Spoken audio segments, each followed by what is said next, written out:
বিসমিল্লাহির রহমানির রহিম। আসসালামু আলাইকুম। সবাই কেমন আছেন? আশা করি সবাই আল্লাহর রহমতে ভালো আছেন। আমি আল্লাহর রহমতে খুব ভালো আছি। Welcome to my channel. আজকে আমরা পেঁয়াজু বানাবো ইফতারের জন্য। প্রথমে ডালগুলা ব্লেন্ড করে নিয়ে এনেছি।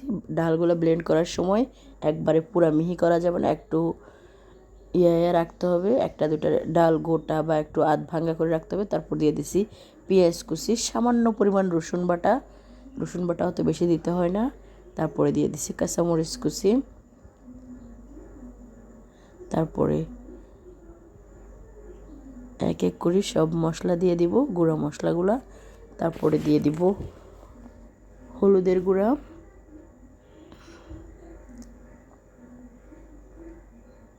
জিরা ধনিয়ার গুঁড়া, গরম মশলা সব দিয়ে সুন্দর করে ভালো করে মিক্স করে নেব।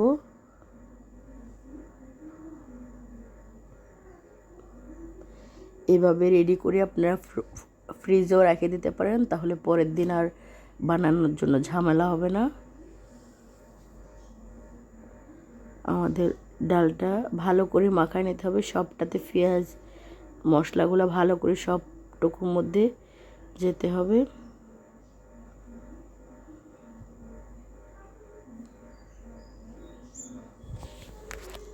পেঁয়াজও মুসমুসে না হলে ভালো লাগে না।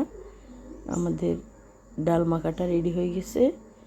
এখন আমরা দিয়ে দিব ধনিয়া পাতা কুচি,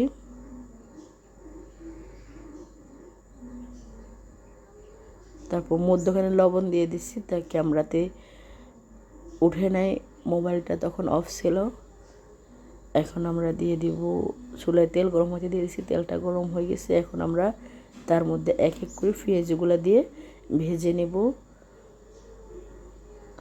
প্রথমে একটা পেঁয়াজ হাত দিয়ে চেপে চেপে দিয়ে দিতে হবে। পেঁয়াজুতে হাতের চাপ, হাতের ভাঁজটা বসলে পেঁয়াজুটা খুব ভালো লাগে।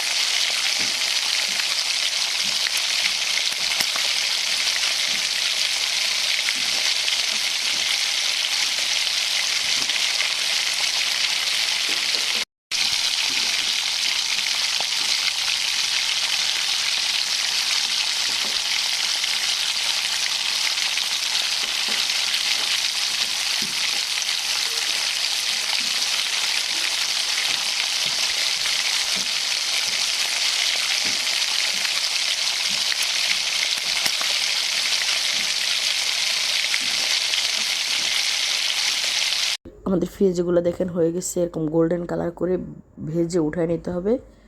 দেখেন পেঁয়াজুর কালারটা খুব সুন্দর হয়েছে আর মুসমুসে, একবারেই মুসমুসে হয়েছে।